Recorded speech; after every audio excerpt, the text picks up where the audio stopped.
Muy, pero muy buenas tardes para todos y todas. Les habla Luis Eduardo Cardona de la Fundación Colombiana para Distrofia Muscular. El día de hoy les damos la bienvenida a esta charla magistral denominada Distrofia Muscular Congénita con déficit de merosina. Una charla que va a ser dictada por la doctora Silvia Juliana Maradei, quien es una gran profesional y es médica genetista de la Universidad Nacional de Colombia, Biotecnología y Genética S.A. y trabaja en la Fundación Hospital de la Misericordia. Los invitamos a todos a que pongan mucha atención, a que envíen sus preguntas y nos pueden seguir por Facebook Live. Todas las personas que estén en Latinoamérica son bienvenidas. Los dejo en este momento con la doctora Silvia Juliana y que tengan ustedes una excelente tarde con esta conferencia magistral. Bienvenida, doctora Silvia. Muchas gracias por estar aquí, por acompañarnos nuevamente, como siempre, contando con su valiosa colaboración. Adelante, doctora Silvia. Don Luis, ¿cómo está? Muy buenas tardes. Muchas gracias por la invitación. Siempre muy contenta de acompañarlos y de poder charlar un poco con los pacientes sobre sus enfermedades para empoderarlos con los diagnósticos y con sus tratamientos. Hoy vamos a hablar, como usted bien lo dijo, de distrofia muscular congénita con déficit de merosina. Vamos a explorar un poco qué es, cómo se presenta, cuáles son sus tipos, cuál es su mecanismo de herencia y al final vamos a hablar un poco de los tratamientos que tenemos actualmente disponibles para este tipo de distrofia muscular. Bueno. Vamos a empezar diciendo que esta enfermedad que conocemos como distrofia muscular congénita con déficit de merosina tiene también otros nombres con los que ustedes seguramente como pacientes alguna vez se han encontrado. También le llamamos distrofia muscular congénita merosina negativa, ahorita vamos a hablar un poco de por qué. Distrofia muscular congénita por deficiencia de la laminina alfa 2, distrofia muscular congénita de tipo 1A, o en su abreviatura MDC1A. Es una enfermedad neuromuscular, que es una enfermedad que afecta principalmente la función muscular, que inicia generalmente muy temprano, inicia al nacimiento o en los primeros meses de la vida de las personas, aunque hay un tipo que puede tener un inicio más tardío, y que básicamente se caracteriza por hipotonía, que es que el tono muscular, es decir, para que los pacientes de pronto entiendan un poco, la fuerza con la que el músculo se contrae está débil, está muy flojito. Debilidad muscular, pues secundario precisamente a eso que dijimos, a que el músculo está flojito. Y atrofia muscular. La atrofia muscular es que perdemos fibra muscular. O sea, tenemos una pérdida del grosor o del tamaño de la fibra muscular como tal. Por supuesto que este tipo de distrofia muscular es una enfermedad rara, huérfana, tiene una prevalencia global estimada en 1 a 9 en 1 millón de individuos, aunque hay países en los que puede representar incluso 1 de cada 30.000, 1 de cada 60.000. Sin embargo, pues es muy rara, sobre todo si la comparamos con otras distrofias musculares, como por ejemplo la distrofia muscular de Duchenne o las distrofias musculares de cintura-miembro, de las que hablábamos hace unos días. La forma más común de este tipo de distrofia muscular es la que tiene el inicio más temprano, decíamos la que empieza al nacimiento o en los primeros meses de vida. Y más o menos el 30% de todos los pacientes con distrofias musculares congénitas, en general, van a tener este tipo específico de distrofia muscular congénita con déficit de merosina. Es una enfermedad rara que está también reconocida en nuestro país como enfermedad rara. Y esto es muy importante que los pacientes lo sepan, porque nosotros tenemos o actualizamos más o menos cada 2 años el listado de enfermedades huérfanas y en la última actualización aparece este diagnóstico como distrofia muscular congénita tipo 1A, que es específicamente de la que nos vamos a ocupar o de la que vamos a hablar el día de hoy. Entonces es muy importante que sí está reconocida y nosotros los médicos tratantes sabemos que está reconocida, sabemos que está incluida en esta resolución de enfermedades raras y siempre optamos obviamente por notificar estos casos de pacientes para que puedan acceder con mayor facilidad al sistema de salud, a los tratamientos, a todos los manejos que debemos dar.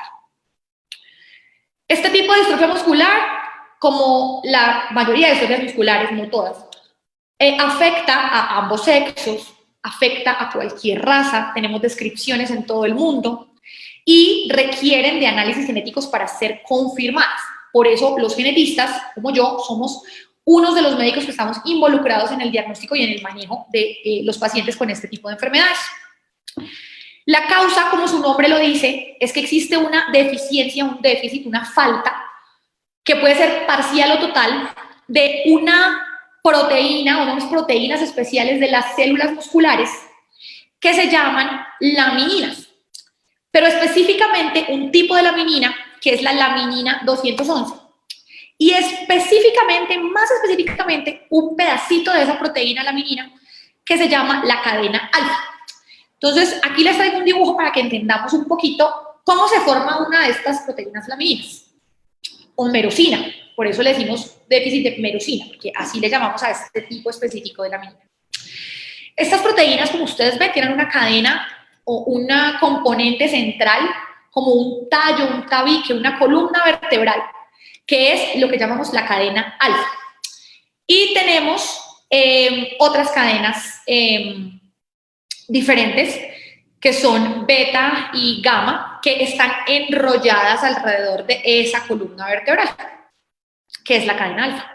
Una de esas cadenas alfa de esta estructura tan bonita que estamos viendo acá en la imagen es la que está dañada, la que no está presente en los pacientes que tienen distrofia muscular congénita con deficiencia de merosina.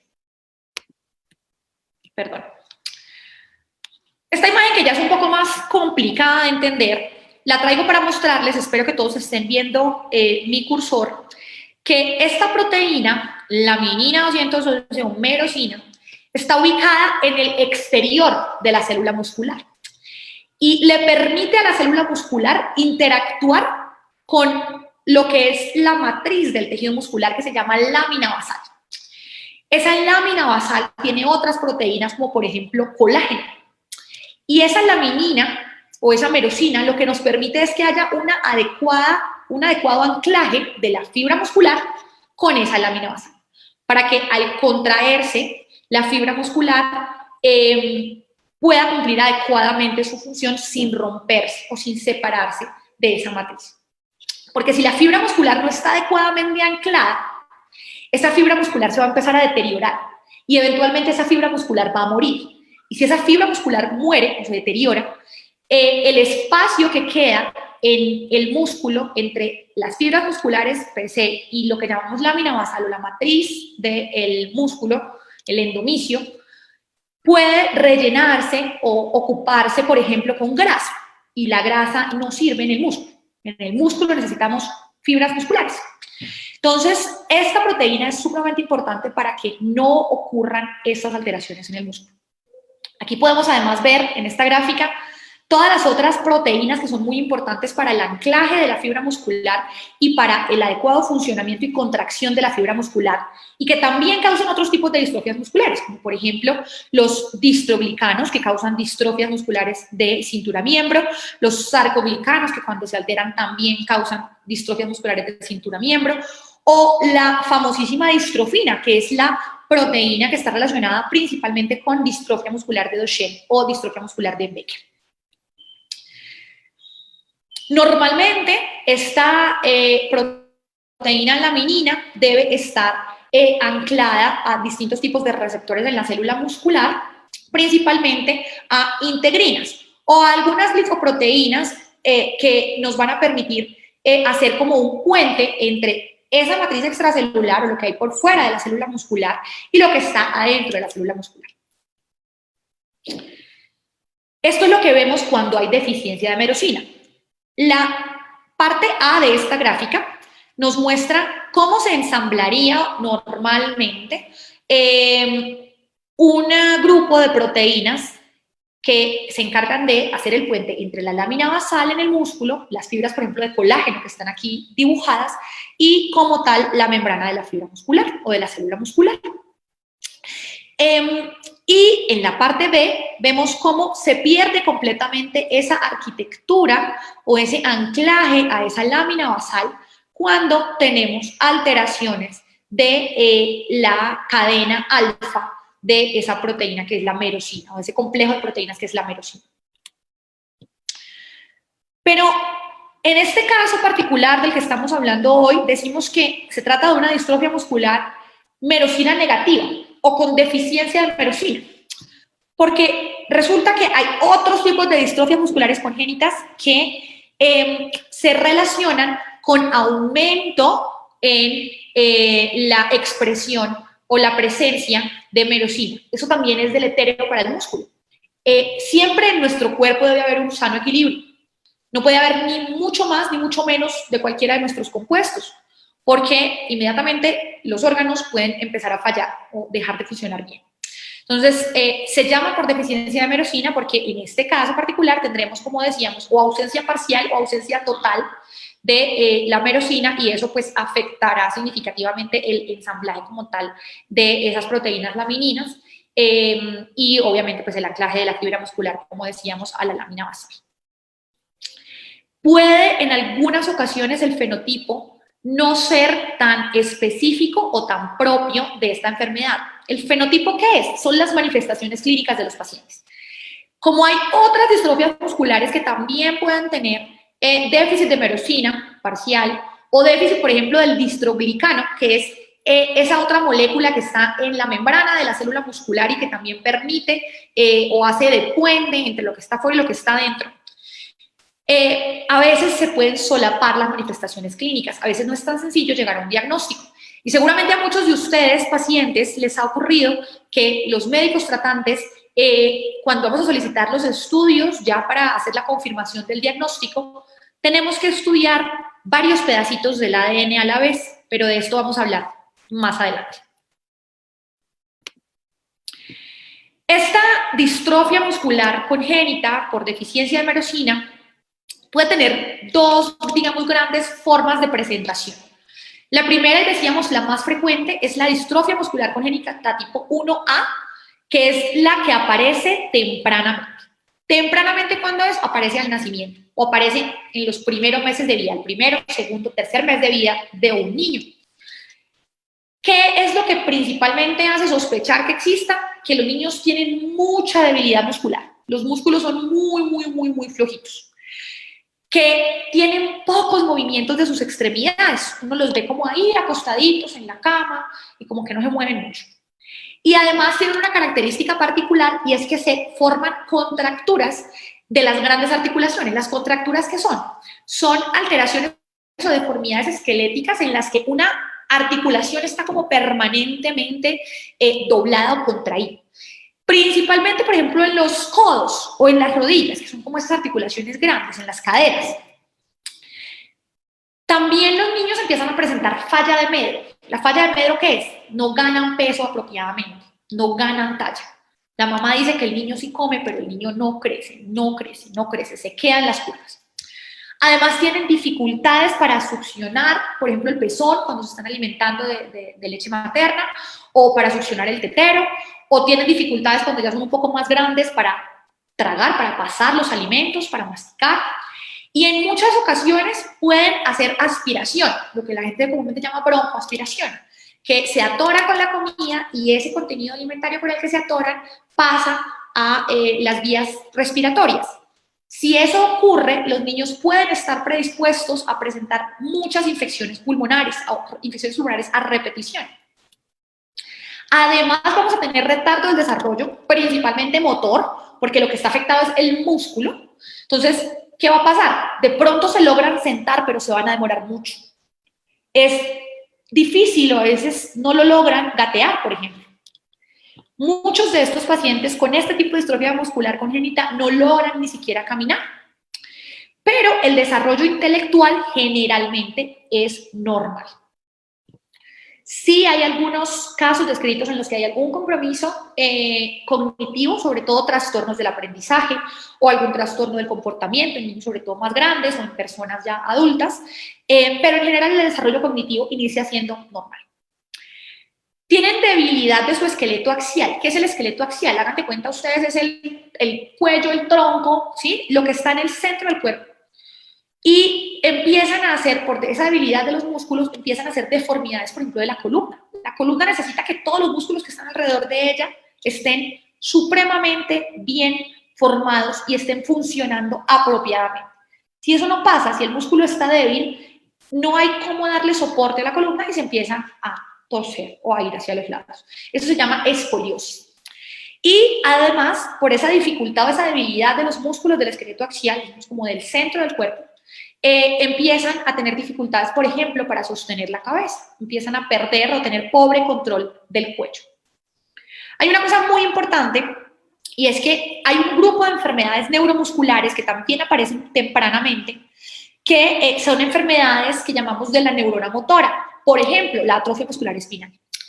En este tipo de enfermedades, el compromiso muscular inicial puede ser muy similar al de la distrofia muscular congénita.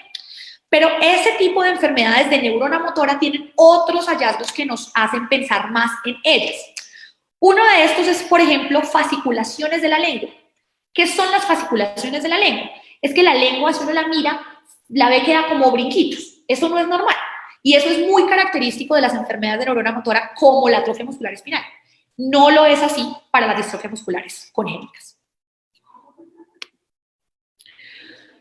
El otro grupo de distrofia muscular con deficiencia de merosina es la distrofia muscular con deficiencia de merosina de inicio tardío. Entonces, esta ya no empieza en los primeros meses de vida. Esta ya empieza al finalizar la infancia, en la juventud o incluso puede presentarse o diagnosticarse en la edad adulta. Y, de hecho, por muchos autores es considerada un tipo de distrofia muscular de cintura-miembro. Puede haber, además de la debilidad muscular, que es muy proximal. Recuerden, quienes estuvieron de pronto presentes en la charla anterior sobre la distrofia muscular de cintura-miembro, que los músculos que más se comprometen en este tipo de enfermedades son los proximales, los que quedan más cerca del tronco, ¿cierto? Los músculos de la parte superior de las piernas, los músculos de la parte superior de los brazos, esos son los que están más comprometidos. Esto es similar para este tipo de distrofia muscular con déficit de merosina. Los músculos más comprometidos van a ser seguramente los proximales. Puede o no haber pseudohipertrofia muscular. La pseudohipertrofia muscular, ¿qué es? Que puedo o no ver el músculo como si la persona estuviera haciendo muchísimo ejercicio y se le estuviera creciendo ese músculo. Pero ese músculo no está creciendo porque el músculo esté, mejor dicho, súper bien formado y hay un montón de fibras musculares.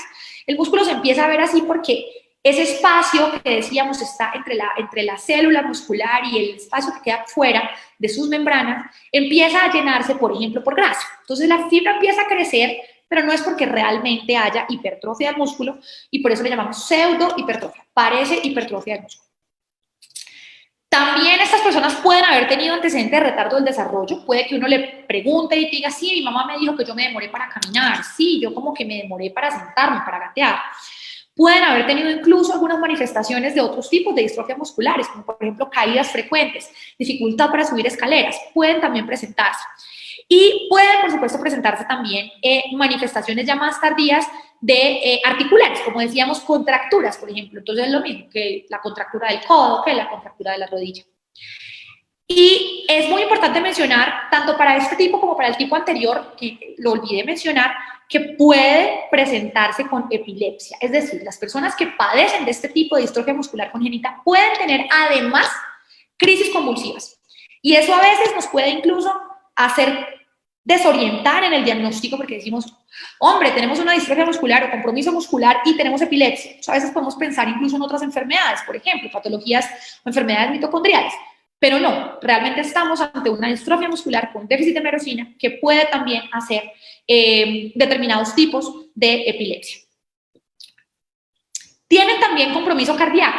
Sí, el compromiso cardíaco es común también a ambos tipos de distrofia muscular con deficiencia de merosina. Y el compromiso cardíaco puede estar dado por dos cosas distintas. O que haya como tal una enfermedad del músculo cardíaco, lo que llamamos una cardiomiopatía, o que haya una alteración de la conducción eléctrica a nivel del corazón y se produzcan o se favorezcan las arritmias cardíacas. Además de la clínica, que sobre todo la de la deficiencia de merosina de inicio temprano, digamos que puede ser muy orientadora, a veces incluso casi que solo con la clínica podemos en muchos pacientes sospechar el diagnóstico y llegar al diagnóstico temprano.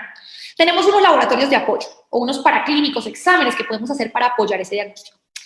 Uno de ellos que seguramente todos los pacientes con distrofia muscular de cualquier tipo han escuchado mucho en sus vidas es la creatinina quinasa o la CK. La CK es un marcador muy importante de la función muscular que podemos encontrar en la sangre. Y normalmente cuando tenemos distrofias musculares, sobre todo congénitas, está muy elevada durante los primeros años de la enfermedad, más de 4 veces su nivel normal. Los laboratorios tienen diferentes puntos de referencia, pero normalmente uno no espera que esté por encima de 200 unidades internacionales por litro de sangre. Entonces, en este tipo de distrofias musculares, particularmente en la que es de inicio temprano, tendremos que estos valores de CK en sangre están por encima de 1000 unidades internacionales litro en los primeros 2 años de vida del niño que tiene este diagnóstico, en que se sospecha ese diagnóstico, y luego empiezan a decrecer. ¿Por qué la CK empieza a decrecer? Esto ocurre también, por ejemplo, con los pacientes que tienen distrofia muscular de Duchenne. Empezamos con unos niveles altísimos de CK y de repente empiezan a decrecer. Porque a medida que se va perdiendo cada vez más y más fibra muscular, pues deja de estar tan elevada esa CK, que es un marcador de la función muscular. Si no hay fibra muscular que requiera utilizar esta creatinina quinasa, pues sus niveles van a descender. También podemos hacerle resonancia magnética cerebral a estos pacientes. Y uno dice, bueno, pero si el compromiso es del músculo y dijimos que normalmente el desarrollo cognitivo es normal, que normalmente lo que hay de pronto son trastornos del aprendizaje, del comportamiento, ¿por qué necesitaremos hacer una resonancia?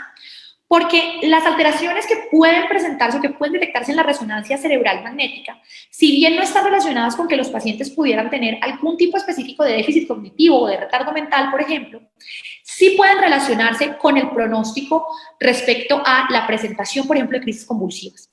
Entonces es muy importante hacer una resonancia o hacer un estudio de neuroimágenes en estos pacientes.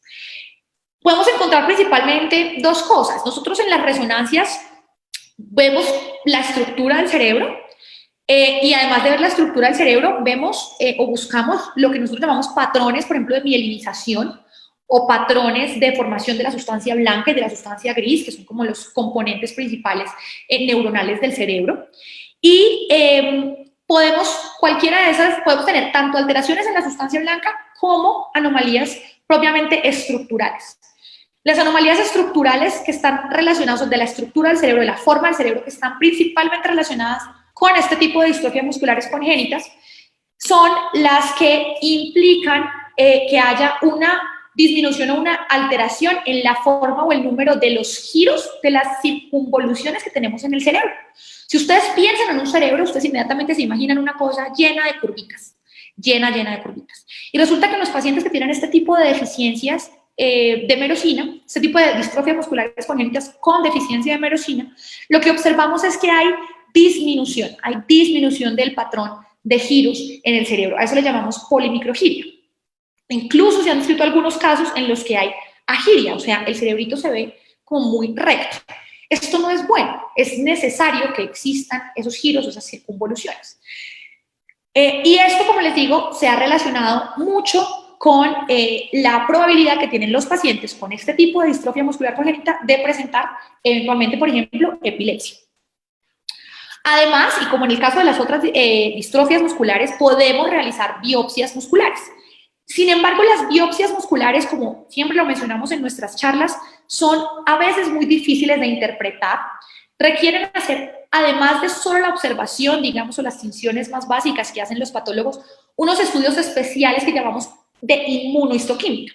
La inmunohistoquímica nos permite a nosotros en el laboratorio saber si realmente se están expresando, se están presentando o no ciertos tipos de sustancias en esas células que estamos observando. Para el caso de las distrofias musculares congénitas por deficiencia de merosina, Evidentemente lo que vamos a buscar es si hay o no hay expresión de merosina, ¿cierto? Eso es lo primero que tenemos que mirar.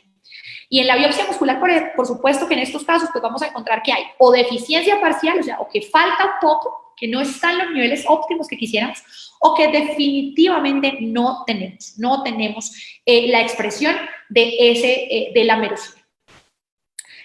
Por el contrario, vamos a encontrar que otras lamininas de otros tipos sí van a estar sobreexpresadas. Bueno, otras cadenas alfa no van a estar expresadas de pronto en las alfa 2, que son las que específicamente competen a este tipo de distrofia muscular, pero sí vamos a encontrar otras como la alfa 4 y la alfa 5.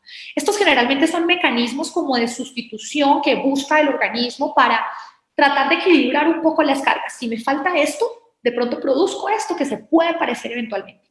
Lo que pasa es que a veces no necesariamente porque se parezca, cumple la misma función o logra realmente dar el soporte necesario a esa fibra muscular.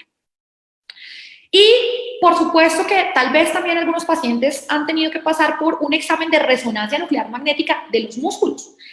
En un grupo de enfermedades musculares que son las miopatías congénitas es muy importante hacer resonancia muscular para enfocar adecuadamente las enfermedades o el diagnóstico que pudiera tener el paciente. En el caso de la distrofia muscular congénita con deficiencia de merosina, puede que esta resonancia de los músculos no sea tan orientadora, pero a veces sí podemos, sobre todo, confirmar cuáles son los grupos musculares que probablemente estén más comprometidos y compararlos con los que esperaríamos ver comprometidos en la distrofia muscular que estamos sospechando, y eso puede también ser orientador.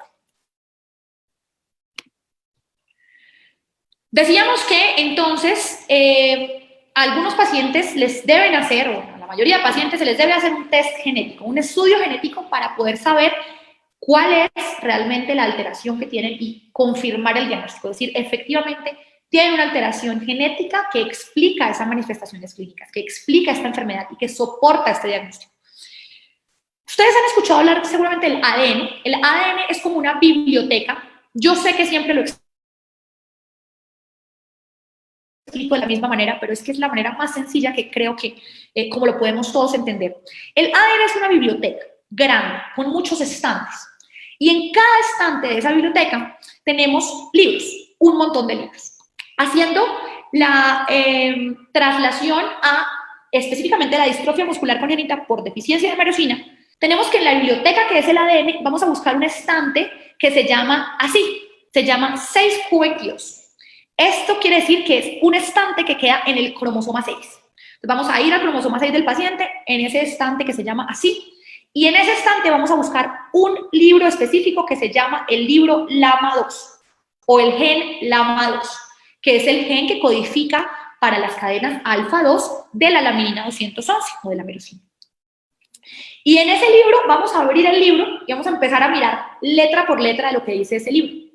Ese libro tiene que estar perfectamente bien escrito. Si hay algún error en ese libro, inmediatamente la laminina se va a formar inadecuadamente. ¿Cómo hacemos eso? Eso lo hacemos con una muestra de sangre. Tomamos una muestra de sangre del paciente y en esa muestra de sangre buscamos las células que contienen núcleos, que son generalmente las células blancas. Esas células blancas les extraemos ese ADN, esa biblioteca, la sacamos de allá de esas células y la examinamos por técnicas que nosotros llamamos de secuenciación. Se llaman secuenciación porque nos permiten ver eso, la secuencia de las letras. Y para el caso particular de LAMA2, que es el gen que está alterado, o el libro que está alterado en nuestra biblioteca, que es el ADN, tenemos una particularidad, algo muy interesante pasa con este gen, y es que dependiendo de la letra o de la página que esté dañada, podremos encontrar que hay algún tipo de correlación con las manifestaciones clínicas que tengan los pacientes. Es decir, habrá algunos pacientes con unas mutaciones o unas alteraciones específicas en ese gen LAMA2 que de por sí ya sabremos que por tener esa mutación van a tener un fenotipo o unas manifestaciones mucho más graves, mucho más severas o mucho más tempranas. Pero también habrá unos pacientes que tendrán unas mutaciones en ese gen que de pronto no nos dan un fenotipo o unas manifestaciones tan severas. Puede que empiecen más tardíamente y que sus manifestaciones sean menos evidentes o más leves. Incluso podemos encontrar algunas alteraciones o algunas mutaciones en ese gen que van a condicionar, por ejemplo, que sí aparezca retardo mental o que sí aparezca un verdadero compromiso cognitivo. Entonces, para este gen es muy interesante que esto ya se ha estudiado. No siempre ocurre, claro, a veces tenemos mutaciones, sobre todo, que tal vez están poco estudiadas y que no sabemos realmente cómo podrían relacionarse con el fenotipo o con las manifestaciones del paciente, pero en muchos casos lo podemos hacer. Esta enfermedad es una enfermedad de tipo recesivo o con herencia recesiva. Eso quiere decir que para que la persona tenga la enfermedad y desarrolle todas las manifestaciones de la distrofia muscular congénita con deficiencia de merosina, tiene que tener tanto el libro LAMA2 que heredó de mamá como el libro LAMA2 que heredó del papá dañados, porque resulta que en esta biblioteca de la que hablábamos todo está por duplicado porque siempre heredamos unos estantes de mamá y unos estantes de papá. Y para que esta enfermedad se produzca, como les digo, necesitamos que ambas partes, ambos libros, el que heredamos de papá y el que heredamos de mamá, ambos estén alterados. Si ambos no están alterados, nosotros vamos a ser portadores, pero no vamos a manifestar como tal todas las características de la enfermedad. Y hablemos un poco entonces de cómo tratamos estas manifestaciones. Como lo hemos visto para otros tipos de distrofias musculares, tenemos como diferentes grupos de manejo o diferentes estrategias de manejo.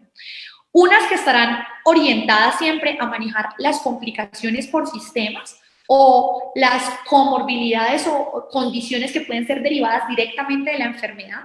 Y por supuesto tendremos para algunas distrofias musculares, no para todas, la posibilidad, por ejemplo, de hacer tratamiento específico de la enfermedad, algo que incida directamente en la historia natural de la enfermedad y la cambie.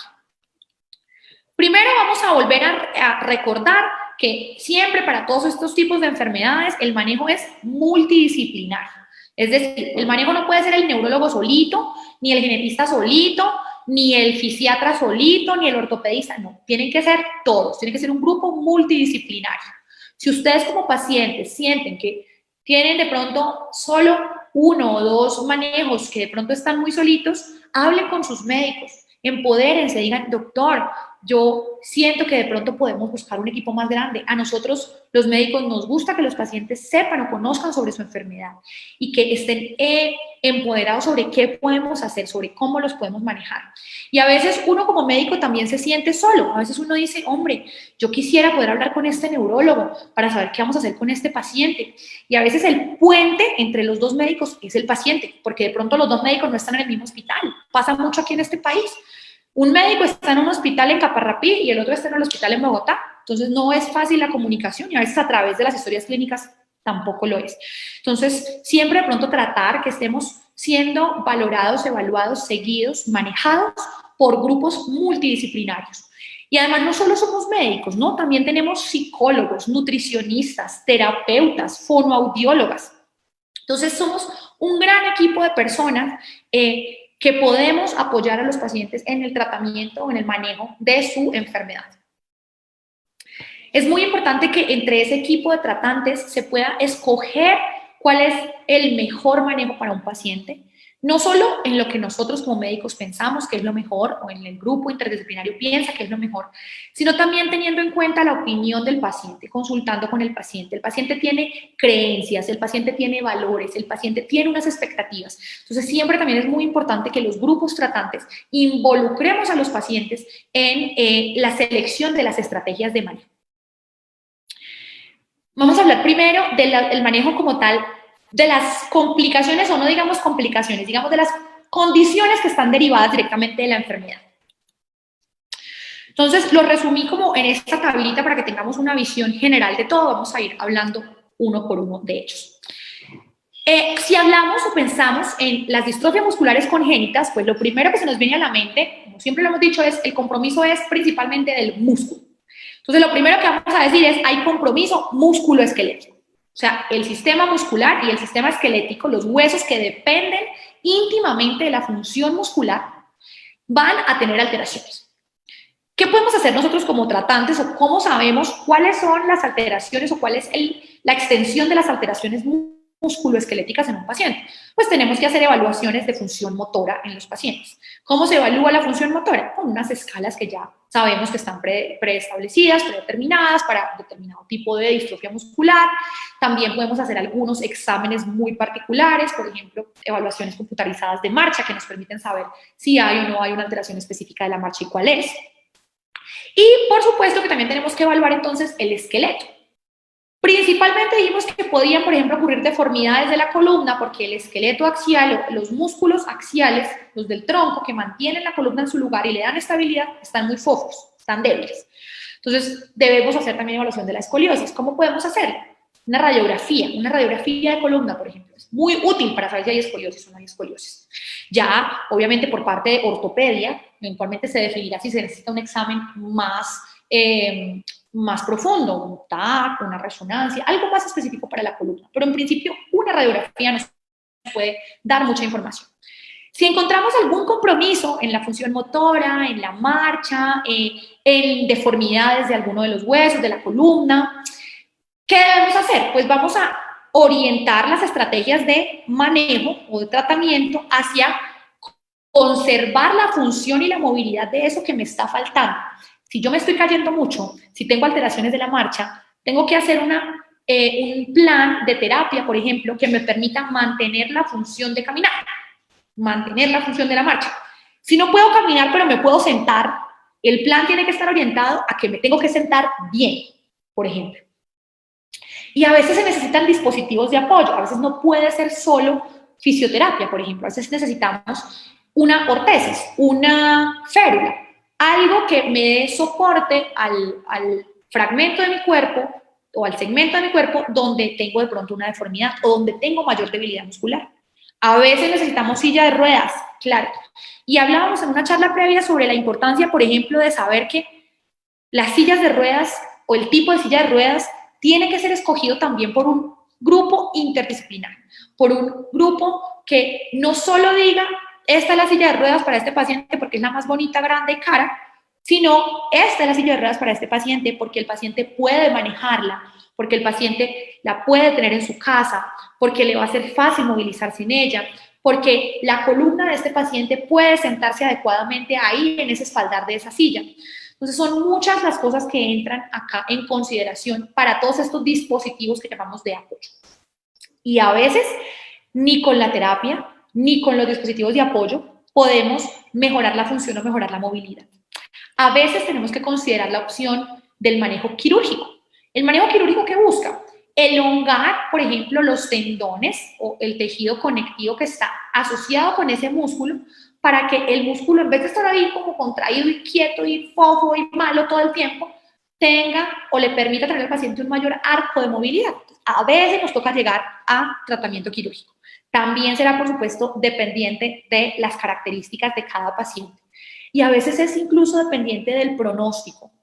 Es algo que a veces como pacientes es difícil asimilar y difícil entender, pero el pronóstico de las enfermedades juega mucho o juega un papel muy importante en la definición de las estrategias de manejo. ¿Qué tanto voy a hacer yo por este paciente?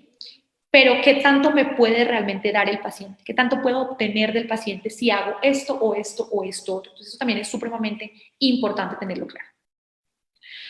Tendremos también compromiso o podríamos tener eventualmente compromiso neurológico porque, como dijimos, pueden presentarse, por ejemplo, convulsiones en estos pacientes, sobre todo si tienen una alteración en la sustancia blanca o si tienen una alteración estructural cerebral. En estos casos debemos considerar si creemos que hay una crisis convulsiva o la hemos visto, sabemos que hay una crisis convulsiva pues, o varias, o algún compromiso de la conciencia del paciente que iba por la calle y se desmayó. Considerar la realización de un electroencefalograma, por supuesto, con el consejo siempre y el aval, digamos, por ejemplo, de un neurólogo clínico, ¿no? Un neuropediatra, que son pues quienes manejan de mejor manera estos temas y saben interpretar adecuadamente este tipo de exámenes. Si definitivamente se diagnostica en este paciente una epilepsia, pues básicamente vamos a ir a un control farmacológico, una formulación de fármacos antiepilépticos o medicamentos que controlan las crisis convulsivas. Esos medicamentos serán dependientes también del tipo de epilepsia que presente el paciente. Entonces, no es una regla general para todos. Tendremos que hablar con los neurólogos y ellos nos definirán, dependiendo del tipo de epilepsia, cuál sería el manejo más apropiado. También estará o podría estar comprometido el neurodesarrollo, sobre todo el desarrollo motor, es lo que vamos a ver de pronto un poco más retrasado. Eso lo podemos manejar, como ya hemos mencionado, con terapia física, ocupacional, fonoaudiología, lo que llamamos terapias integrales. Y si los pacientes o los niños vemos que, por ejemplo, están haciendo trastornos del aprendizaje, están haciendo retardo del lenguaje, podemos eventualmente crear una intervención educativa especial para ese niño, crear unas estrategias especiales para lo que sea que esté fallando en ese desarrollo cognitivo, en ese neurodesarrollo que podamos intervenir. Y a veces no son solo trastornos del aprendizaje o alteraciones del coeficiente intelectual, sino que también pueden presentarse alteraciones del comportamiento o incluso en los adultos, por ejemplo, con distrofia muscular congénita por deficiencia de miosin, podemos encontrar alteraciones psiquiátricas. Es importante que busquemos activamente cualquier tipo de alteración cognitivo-psiquiátrica en los pacientes con este tipo de distrofia muscular congénita y también las intervenciones estarán dirigidas a lo que cada paciente tenga.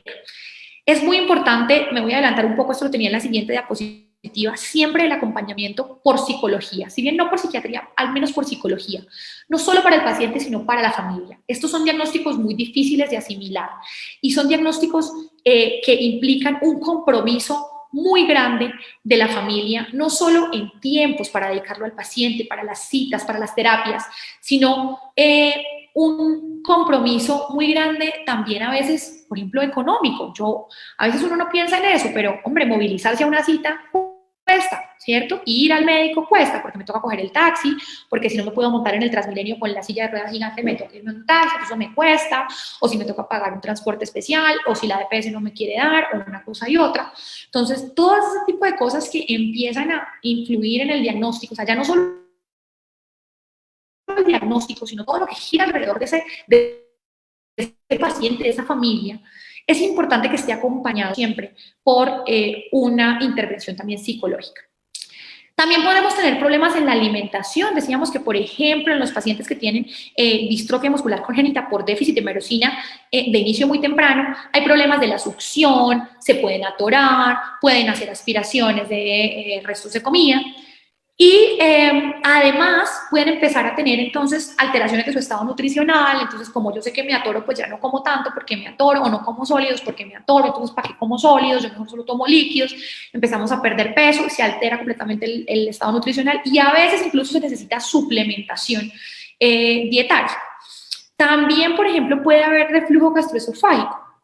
Resulta que nosotros siempre que pensamos en las enfermedades musculares, pensamos mucho en los músculos que nos permiten movernos, ¿no? En los músculos voluntarios. Entonces pensamos en los músculos de las manos, en los músculos de los brazos, en los músculos de los pies, en los músculos de las piernas, en los músculos de la cadera, en fin. Y se nos olvida que hay más músculo dentro de nosotros en nuestras vísceras, por ejemplo. Nosotros tenemos músculo en el tracto gastrointestinal, tenemos músculo en las paredes de nuestro esófago, en las paredes de nuestro estómago, en las paredes de nuestro intestino. Tenemos también músculo, como decíamos, por ejemplo, en el corazón. El corazón es un músculo, el músculo cardíaco. Y esos músculos también eventualmente pueden verse afectados por este tipo de enfermedades. Entonces, los pacientes ya no solo van a tener su estado nutricional afectado porque se les dificulta comer sólidos, sino que además tienen, por ejemplo, una alteración en la motilidad intestinal, es decir, el paso del bolo alimenticio por el intestino no es el adecuado. Entonces, por ejemplo, hacen constipación o estreñimiento. Y todas esas cosas a veces se nos olvida preguntarlas a los pacientes o de pronto las preguntamos, pero no les damos mayor importancia. Y si yo tengo constipación, tengo estreñimiento, no estoy comiendo bien, estoy muy delgado, estoy sentado todo el día en una silla de ruedas porque desafortunadamente ya perdí mi habilidad para caminar, pues, hombre, eso me incomoda más y me debilita o me hace perder calidad de vida. Entonces son cosas que también siempre tenemos que estar atentos como médicos a buscar y ustedes como pacientes también a referir, ¿no? A ser de pronto a veces incisivos con ese tipo de síntomas que a veces para nosotros como médicos de pronto se pueden pasar por alto. ¿Cómo se manejan las alteraciones gastrointestinales? Dependerá también del tipo de alteración. Por supuesto que si es una alteración del estado nutricional o del estado constitucional, si es pérdida de peso, por ejemplo, tendremos que evaluar cuál es el manejo nutricional que se está haciendo.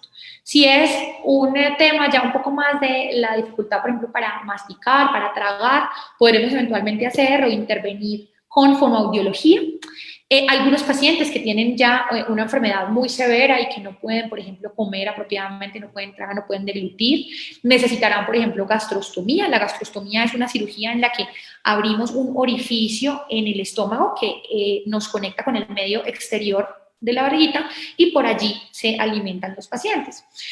Y como los pacientes con este tipo de enfermedades tienden a estar muy quietos, pues precisamente por su debilidad muscular y por las dificultades que tienen por su enfermedad, se puede necesitar suplementar, por ejemplo, con vitamina D y con calcio. Recordemos que dijimos que los huesos son supremamente dependientes de una función muscular adecuada. Entonces, es importante también tener en cuenta que la salud esquelética va mucho más allá de pronto de una deformidad. Y podremos tener también dificultades respiratorias, que sobre todo están dadas porque en las distrofias musculares, como los músculos de la respiración también pueden presentar compromiso, también pueden ponerse débiles, los pacientes van a empezar a hacer, por ejemplo, apneas durante la noche o van a empezar a ventilar inadecuadamente, o sea, tener unos movimientos respiratorios que no son los apropiados. Esto además puede estar favorecido por un aumento en las secreciones, por ejemplo, orales del paciente, la saliva, o el manejo de las secreciones, por ejemplo, mucosas de la nariz, del tracto bronquial. A veces algunos pacientes llegan incluso a requerir soportes ventilatorios, generalmente durante las noches, porque sobre todo, digamos que el compromiso por apnea o por hipopnea se presenta sobre todo en las noches, entonces algunos pacientes requerirán, por ejemplo, un soporte de presión positiva, que son unos dispositivos que le ponemos en la nariz al paciente para que inyecten, por decirlo así, oxígeno todo el tiempo. Entonces, así el paciente no esté moviendo, digamos, su tórax para respirar apropiadamente, hay algo que me está permitiendo que ingrese el oxígeno que necesito para mis funciones vitales. Todas estas alteraciones respiratorias también van a favorecer o van a predisponer al paciente a infecciones respiratorias recurrentes. Ya dijimos que una de las razones por las que tienen infecciones respiratorias recurrentes es porque hacen aspiración, o sea, porque los problemas digestivos también pueden afectar eventualmente el sistema respiratorio. Pero además, si tenemos una mala mecánica ventilatoria, eso también va a predisponer a la infección recurrente. ¿Por qué? Porque una mala mecánica ventilatoria está inherentemente relacionada con que las cilias que tenemos en nuestro aparato respiratorio y el moco, todas las secreciones que dijimos que podrían estar, por ejemplo, aumentadas, o mucho más viscosas, pues no se muevan y no saquen rápido, no saquen bien todo lo que nos puede hacer mal, todos esos microorganismos que nos podrían infectar. Cuando un paciente con un tipo de enfermedad muscular como este tiene infecciones respiratorias recurrentes, el manejo médico que se tiene que dar, el manejo medicamentoso, los antibióticos tienen que ser manejos agresivos. O sea, con un paciente de estos yo no espero si de pronto en la casa con el antibiótico oral mejora la neumonía, no. Pero es un paciente que de entrada tengo que pensar en hospitalizar y en tratar de forma intrahospitalaria, con todos los riesgos que eso podría conllevar, pero seguramente ese manejo más agresivo va a ser, en la mayoría de los casos, mucho mejor para el paciente. Son pacientes en los que necesito, por ejemplo, preservar la función respiratoria haciendo ejercicios para preservar la función respiratoria. Entonces, tendremos que apoyarnos, por ejemplo, de neumología, tendremos que apoyarnos de terapeutas respiratorias que nos digan cómo podemos mejorar en el paciente esa mecánica ventilatoria o esa mecánica respiratoria. Y también en algunos pacientes que ya tienen la enfermedad muy avanzada, podríamos eventualmente necesitar hacer traqueostomía. Entonces decíamos que la gastrostomía era un orificio que hacíamos para comunicar el estómago con el exterior, cosa que por allí puede alimentarse el paciente porque no puede deglutir. La traqueostomía es que tengo que hacer un orificio en la tráquea que comunica la tráquea directamente con el exterior porque el paciente no tiene una mecánica ventilatoria apropiada. Uy, me pasé muchas diapositivas, discúlpenme, voy a tratar de devolverme. Discúlpenme, no sé qué pasó, ya. En cuanto al compromiso cardiovascular, como dijimos, puede estar dado por dos cosas, o porque hay una alteración como tal del músculo cardíaco, o sea, una cardiomiopatía, o porque hay una arritmia o una dificultad del corazón para latir de la forma y con el compás que tiene que latir. Cualquiera de estos dos tipos de alteraciones cardíacas se pueden diagnosticar, digamos que fácilmente, bueno, a veces no es tan fácil, pero digamos que tenemos muy a la mano los estudios que nos permiten detectarlas. Un electrocardiograma, por ejemplo, un ecocardiograma para el caso de las cardiomiopatías. Incluso a veces cuando hacemos, por ejemplo, radiografías de tórax a nuestros pacientes con distrofia musculares, podemos ver un ensanchamiento, un agrandamiento de la silueta cardíaca. Entonces decimos, este paciente puede tener cardiomiopatía, y luego nos movemos a los exámenes posteriores. ¿Cómo vamos a tratar estas alteraciones? Dependerá también de la alteración, dependerá de la cardiomiopatía, si el paciente hace falla cardíaca o hace disfunción cardíaca. Dependerá también, por ejemplo, del tipo de arritmia. Cada uno de los tipos distintos de arritmias que conocemos o que se pueden relacionar con este tipo de distrofias musculares congénitas se manejará de una forma diferente. Y finalmente tenemos alteraciones oftalmológicas que también pueden presentarse. Por ejemplo, oftalmoparesia, que es la alteración para mover los ojos apropiadamente, estrabismo, o alteraciones de la agudeza visual, como miopía, por ejemplo. ¿Por qué alteraciones de la agudeza visual? Resulta que nosotros, dentro de nuestros globos oculares, también tenemos músculos muy pequeños que se encargan, por ejemplo, de acomodar el cristalino, que es el lente intraocular que tenemos todos los seres humanos. Entonces, también pueden presentarse alteraciones de la agudeza visual, no es tan raro. Todas estas alteraciones dependerán también entonces de un manejo específico por el oftalmólogo. El oftalmólogo nos dirá si se trata, por ejemplo, de un estrabismo en un niño pequeño, cómo lo debemos manejar, si se trata de una alteración en la agudeza visual, si requerirá, por ejemplo, uso de lentes. Y ya habíamos hablado un poco de la intervención psicológica. Decíamos que la intervención psicológica es importante, pues uno, para que el paciente y su familia entiendan, comprendan muy bien la enfermedad y puedan hacer ese proceso, llamémosle de duelo, porque finalmente viene siendo un proceso de duelo, en enfrentar ese diagnóstico. Pero además porque estar acompañados por alguien con quien nos escuche, quien nos pueda aconsejar, con quien nos sintamos cómodos y a gusto hablando sobre nuestra enfermedad, mejora nuestra salud mental y mejora los síntomas relacionados con la enfermedad. Esto, crean lo que es así. Yo sé que muchas veces a los médicos se nos olvida que la salud mental de nuestros pacientes es uno de los determinantes más importantes de cómo una enfermedad impacta la calidad de vida de nuestros pacientes, pero en definitiva el acompañamiento psicológico o incluso el acompañamiento psiquiátrico mejora los síntomas relacionados con la enfermedad. Se pueden hacer tanto intervenciones individuales, es decir, con el paciente que ha sido diagnosticado, el niño que ha sido diagnosticado a los 2, 3 años, que se cae, que no puede jugar con otros niños porque se cansa, que tiene una deformidad en la columna, entonces le hacen bullying en el colegio, o una intervención familiar con los miembros de la familia que estén más directamente relacionados con el cuidado de esa persona que ha sido diagnosticada con esta enfermedad. También tenemos el asesoramiento genético, entonces aquí entramos los genetistas. Los genetistas hacemos no solo consulta de genética para diagnosticar las enfermedades, sino que también hacemos asesoramiento. ¿El asesoramiento genético qué es? Son citas o procesos en los cuales nosotros explicamos a los pacientes de qué trata su enfermedad, hasta que lo entiendan muy bien, hasta que comprendan por qué tienen esta enfermedad, cómo se produjo esta enfermedad, de dónde viene. Y a mí me gusta explicarles siempre de la manera como lo expliqué a ustedes, con el ejemplo de la biblioteca. Es una forma sencilla en la que los pacientes entienden o logran entender qué es lo que pasa y por qué tienen esta enfermedad. Pero también es importante que entiendan de dónde viene la enfermedad, cómo se hereda, porque decíamos, es una enfermedad de herencia recesiva. Necesito que tanto el pedacito de mi mamá como el de mi papá se hayan dañado. Eso no necesariamente quiere decir que mis papás lo tuvieran dañado, que en muchos casos es así, sí, pero a veces no. ¿Y qué culpa tienen mis papás de haber tenido cada uno un pedacito dañado y ser portadores? Ninguna, porque no podemos controlar con qué genes nacemos. Al menos no todavía, aún estamos en, digamos que todas las discusiones éticas sobre la posibilidad de hacer edición del genoma, es decir, modificar el genoma antes que una persona nazca con una enfermedad. Pero por lo menos hasta ahora no podemos hacerlo y es imposible, digamos en términos clínicos de la práctica diaria, que nosotros podamos modificar nuestro componente genético, que nosotros pudiéramos saber que una persona tiene una alteración y su pareja justo tiene la misma alteración y que eso va a repercutir.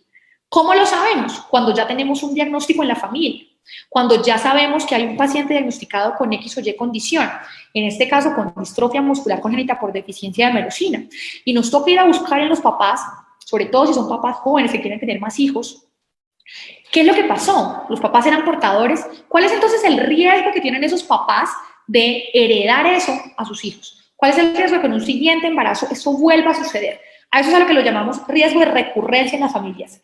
¿Cuál es la posibilidad de que esto vuelva a suceder si hay personas que tienen consigo esos genes o esos libros de esa biblioteca que es el ADN que están dañados? Adicionalmente, es importantísimo que como genetistas podamos ofrecer a los pacientes las herramientas suficientes para que entiendan por qué hacemos lo que hacemos como médicos, por qué un examen sí o no, por qué una prueba genética sí o no, hasta dónde llegamos con las pruebas genéticas, cuál es su utilidad, a qué miembros de las familias las debemos hacer y cuáles son los tratamientos que, como decíamos, no solo es el tratamiento más top, el más nuevo, el último, sino el tratamiento que realmente le sirve al paciente, teniendo en cuenta todas sus condiciones clínicas. Y lo otro es lograr en el paciente y la familia el mayor ajuste posible al diagnóstico y a las condiciones que conllevan tener este diagnóstico. El mayor ajuste, no tiene que ser el 100% de ajuste. A veces es imposible lograr el 100% de ajuste, pero el mayor ajuste que podamos lograr, porque como decíamos, eso va a impactar significativamente en una mejor salud mental y una disminución de algunos de los síntomas propios de las enfermedades. Y hablemos ahora del tratamiento específico. Entonces, para algunos tipos de distrofias musculares, como por ejemplo la distrofia muscular de Duchenne, ya tenemos varios medicamentos, digamos, al alcance o que podemos formular dependiendo de las características clínicas y genéticas de los pacientes. Y para el caso de la distrofia muscular congénita con deficiencia de merosina, tenemos tres grandes grupos de medicamentos o de fármacos que están en este momento en estudios y algunos incluso que ya terminaron estudios, ya vamos a hablar de uno de ellos, y que prometen ser alternativas interesantes para el tratamiento de los pacientes. Estos grupos de fármacos básicamente los hacemos teniendo en cuenta dónde están modificando la alteración. Entonces tendremos un grupo que buscará restaurar la función y la estructura de las proteínas que están interactuando ahí en la membrana basal, entre la membrana basal y la fibra muscular o la célula muscular. Habrá un grupo de medicamentos o de fármacos que intentarán modularlos, toda la cascada de eventos que pasan en las células musculares secundarios a la pérdida de esa laminina alfa 2. Y tendremos otro grupo de medicamentos que buscará corregir como tal el defecto genético, entonces lo que llamamos edición genómica. Es ir directamente a la biblioteca del ADN, sacar el libro que es LAMA2 y arreglar la página, sobreescribir la página de ese libro que está dañada. Esto está muy en auge y recientemente, si ustedes de pronto lo vieron en las noticias o son curiosos, pudieron notar que el Premio Nobel de Química de este año, 2020, lo ganaron dos investigadoras que trabajan con unas moléculas que se llaman CRISPR-Cas9. Esto es un sistema proteico que lo que nos permite es ir a recortar los daños en el ADN y insertar fragmentos de ADN que no están dañados. O sea, borramos completamente el daño, como si nunca hubiera existido. Pero también habrá otros fármacos que van a corregir los defectos genéticos, no directamente actuando sobre el ADN, sino actuando justo antes de que se nos forme la proteína. Esta gráfica es básicamente un esquema de los diferentes niveles donde pueden actuar esos medicamentos. Entonces tendremos un primer grupo que dijimos lo que va a hacer es tratar de restaurar la función de lo que se perdió. Entonces se perdió la cadena alfa 2 de la laminina, entonces vamos a restaurar esa función. ¿Qué necesitamos para restaurar esa función? Algo que nos permita anclarnos apropiadamente a la membrana basal. Listo, ¿qué va a hacer eso? Otra proteína o vamos a hacer reemplazo, por ejemplo, de una proteína recombinante de la minina alfa 2. Esos son los medicamentos que actúan a ese nivel. También tendremos medicamentos, entonces dijimos que lo que van es a modular los efectos secundarios, todo lo que pasa en la célula, en la fibra muscular, por acción de esa falta de merosina. Que la célula muscular se muera, que la célula muscular se inflame, que la célula muscular se fibrose, o sea, que lo que está fuera de la célula muscular se llene de tejido cicatricial que no sirve para nada, porque no se puede contraer, no se puede mover, como se mueve una célula muscular. Que se regule apropiadamente, por ejemplo, los niveles de calcio. El calcio es súper importante para la contracción muscular. Y tenemos el tercer grupo de medicamentos que básicamente lo que decíamos es ir a cortar con unas tijeritas que normalmente se llaman en el sistema CRISPR-Cas9. Vamos y cortamos allá en el ADN lo que quedó malito y lo arreglamos. También hay algunas estrategias específicas de modificación genética que están relacionadas con algunos medicamentos que se han hecho para otras distrofias musculares, como por ejemplo distrofia muscular de Duchenne, que son tecnologías que nosotros llamamos exon skipping o salto de exón. Estas tecnologías lo que nos permiten básicamente es que cuando estamos formando la proteína, nos saltamos el pedacito que está dañado. Entonces, viene formándose la proteína, hay un pedacito de proteína dañado, pero ese no me sirve para nada, ¡pum!, me lo salto y sigo de ahí en adelante con lo que sí está íntegro. Cuando nosotros entramos a esta página, que también creo que ya les habíamos mostrado, que es la página de clinicaltrials.gov, es una página de los Estados Unidos en donde está listada, digamos que toda la información sobre todos los ensayos clínicos que se hacen de fármacos a nivel mundial, no solo en Estados Unidos. Allí hay al menos en este momento 18 estudios registrados relacionados con terapéutica para distrofia muscular congénita por deficiencia de merosina. Y el primero que nos aparece, que se llama el estudio Calisto, hacía referencia a un medicamento que se llama Omigapil. Ese medicamento Omigapil era un medicamento que ya se venía estudiando para tratar enfermedades neurodegenerativas como por ejemplo la enfermedad de Parkinson, que es un medicamento que estaría en el segundo grupo de medicamentos en los que son moduladores de todos los eventos celulares que ocurren por la deficiencia de merosina. Porque lo que hace este medicamento, lo que permite el Omigapil, es inhibir la muerte de las células musculares, o sea, que no haya muerte de las células musculares, reduce la pérdida de peso en los pacientes que tienen estas enfermedades. Como dijimos, esto es uno de los problemas que también los aquejan, ¿no? La afectación del estado nutricional.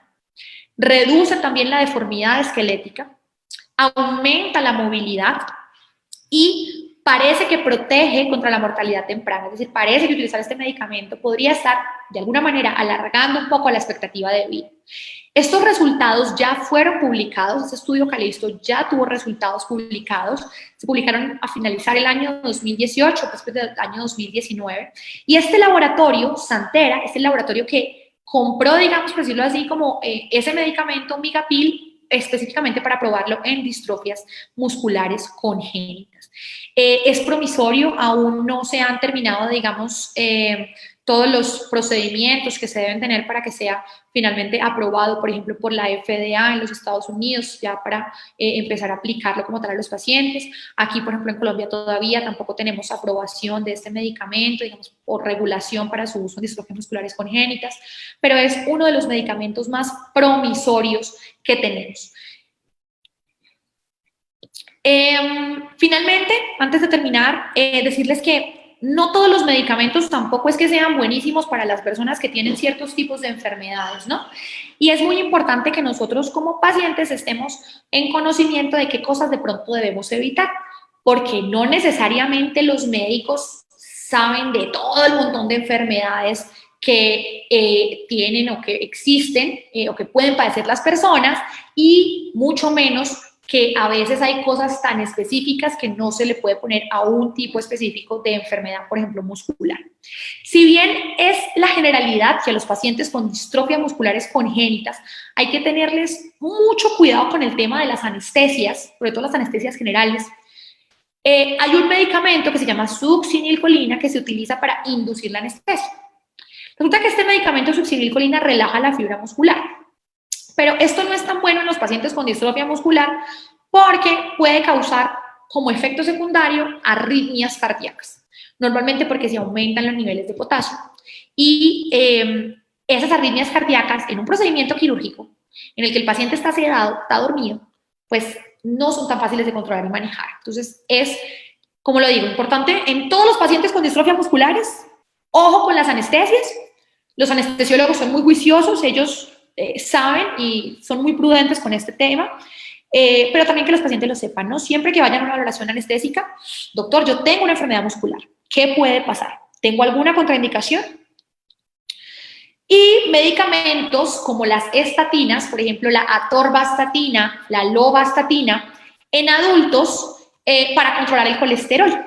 Porque estos medicamentos que estabilizan o disminuyen los niveles de colesterol en los adultos pueden también tener efectos adversos en los pacientes con distrofia musculares congénitas. Entonces es también como una recomendación de si se van a utilizar tienen que ser bajo una observación médica muy estricta. Finalmente, dejarlos con esta imagen. Hay muchas iniciativas a nivel mundial, como ustedes lo vieron en Clinical Trials, hay varios estudios clínicos registrados que buscan lograr encontrar medicamentos o tratamientos eficaces para las distrofias musculares congénitas.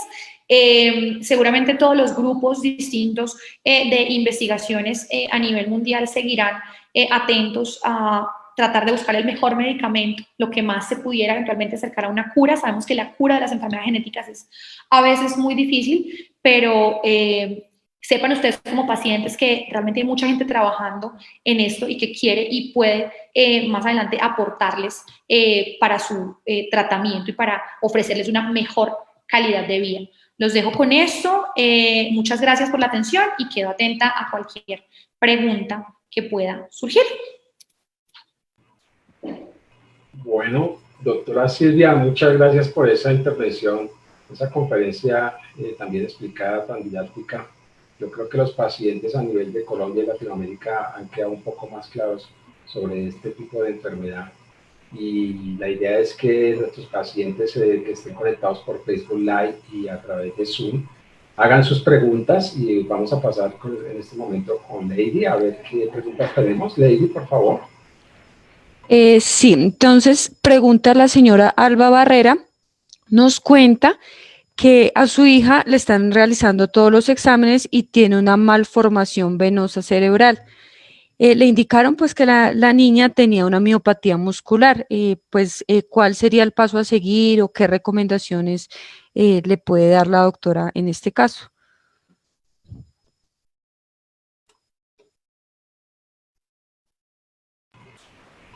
Doctora, ¿tienes apagado el micrófono? Bueno, les estaba diciendo que si la niña tiene un diagnóstico de una malformación vascular cerebral, independientemente del diagnóstico como tal de su enfermedad muscular, ella debería tener o poder acceder a una valoración con neurocirugía, que son los expertos en el tratamiento de este tipo de alteraciones vasculares. Al menos un concepto claro de neurología sobre este tema en específico. Puede que esté relacionado con su enfermedad muscular de base, porque también en los vasos sanguíneos tenemos músculo, por supuesto, también las paredes de nuestros vasos sanguíneos tienen músculo, pero puede ser también un hallazgo incidental, es decir, algo que no esté necesariamente relacionado con el diagnóstico de la enfermedad muscular. Así que mi sugerencia para esta mamá es que la niña tenga una valoración o pudiera acceder a una valoración con neurocirugía. Ellos son quienes seguramente van a tener las herramientas o los conocimientos óptimos para determinar cuál es el manejo de esa malformación para, digamos, que llegar o lograr saber cuál es el diagnóstico específico de su enfermedad muscular, si es una miopatía, si es una distrofia muscular congénita, si es algún otro tipo de enfermedad muscular, una enfermedad mitocondrial o alguna otra enfermedad muscular o neuromuscular. Asesorarse de un equipo de genética, neurología o neurología infantil, si la niña es menor a 14, 15 años, idealmente que sea neurología infantil, por supuesto. Y pues empezar a hacer, digamos, los estudios que estén en orden, sean estudios moleculares, bioquímicos, resonancias musculares, recuerden, lo decíamos, muy importantes para el enfoque adecuado de una miopatía. congénita, pero pues esas serían como mis recomendaciones para la mamá. Digamos que algo mucho más específico no podríamos dar sin conocer específicamente cuál es la malformación o cuál es el diagnóstico específico de la enfermedad muscular que tiene la niña. Listo, muchas gracias, doctora. Nos preguntan también, Diana Carolina Patiño, si se puede recuperar la movilidad con terapia física y el yoga puede ayudar a los pacientes con distrofia muscular. Listo. Entonces, la terapia física es súper importante para preservar la movilidad más que para recuperarla.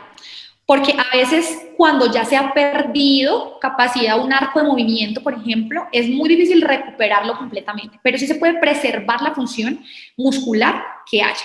Esto obviamente va a depender de la severidad o de qué tan graves sean las manifestaciones en cada paciente, pero en general sí se puede preservar la función. El yoga, digamos que es una de las cosas que definitivamente no estaría contraindicado hacer, porque son ejercicios que generalmente nos generan lo que favorecen es que haya resistencia muscular, y ese es el tipo de ejercicios que de hecho están recomendados para pacientes con distrofia musculares. Recordemos, por ejemplo, que en las charlas anteriores habíamos visto que no se recomienda, por ejemplo, no sé, trotar 10 kilómetros rapidísimo, pues correr 10 kilómetros, o montar bicicleta, pero montar bicicleta subiendo hasta quién sabe dónde. Lo que necesitamos son ejercicios que tengan una duración de pronto no tan larga, pero que sí nos permitan ponerle al músculo cierta resistencia o cierta fuerza para que esa fibra muscular que de pronto está débil gane fuerza, gane movilidad. Entonces, no estaría mal, digamos, hacer o practicar el yoga, y definitivamente la terapia física sí está indicada, lo debemos hacer para preservar función muscular. Bueno, doctora, mil gracias. Nos preguntan también si el consumo de colágeno es importante para esta enfermedad y, de ser así, ¿es recomendable que lo consuman alimentos o hay presentaciones diferentes de colágeno? Listo. Es una pregunta muy interesante porque muchos pacientes la hacen.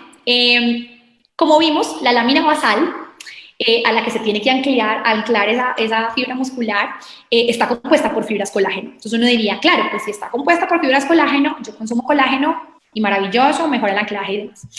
Resulta que todavía no tenemos evidencia suficiente científica digamos que de buena calidad, que nos permita decir que efectivamente el consumo de colágeno o dietas ricas en otro tipo de proteínas que favorezcan la formación de otras fibras de soporte en la lámina basal realmente mejoren la historia natural de este tipo de enfermedades, de las distrofias musculares congénitas. ¿Listo?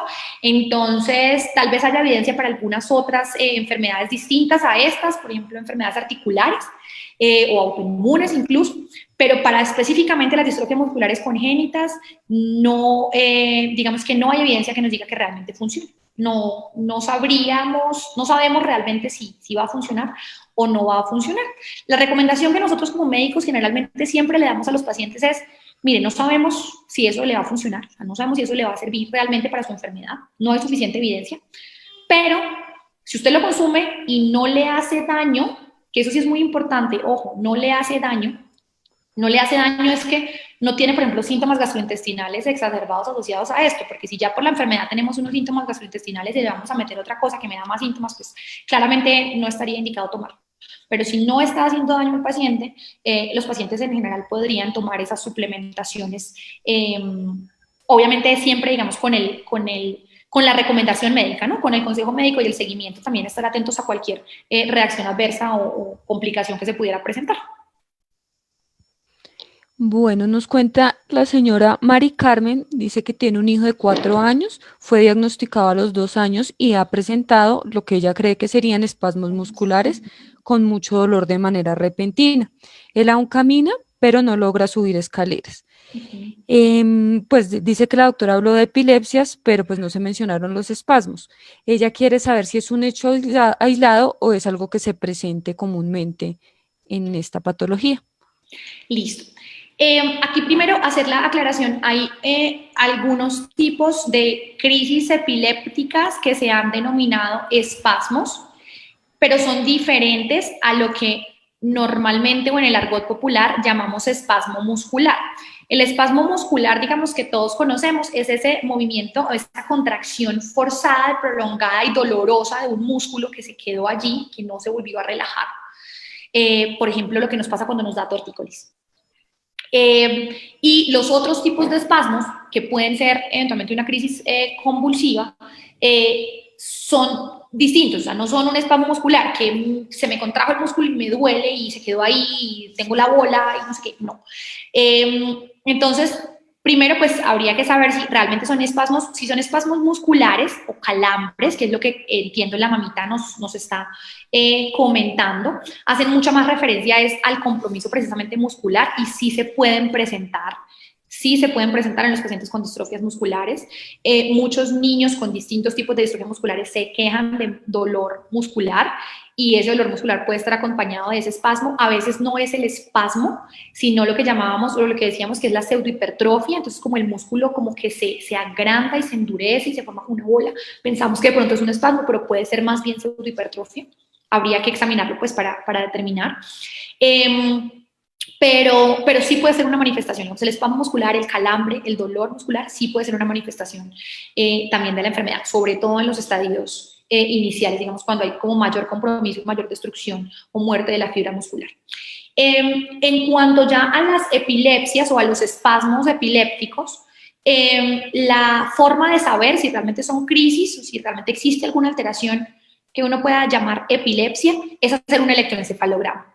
¿Listo? Esa es, o una videotelemetría, ya digamos que dependería también del concepto de neurología sobre la forma de presentación para saber cómo se podría tratar. Inicialmente pienso que estaría bien hacer un electroencefalograma, pero sí se podría de pronto requerir algo más amplio, que sería una videotelemetría, que eso se podría tramitar a través de cualquiera de los médicos tratantes, particularmente de neurología.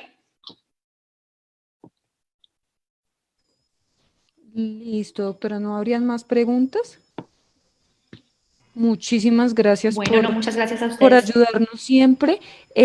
Una de nuestras pacientes, Derly Guzmán, comenta que ella tiene una distrofia muscular de Miyoshi, entonces pues quedas nuevamente invitada para una capacitación respecto a este tema.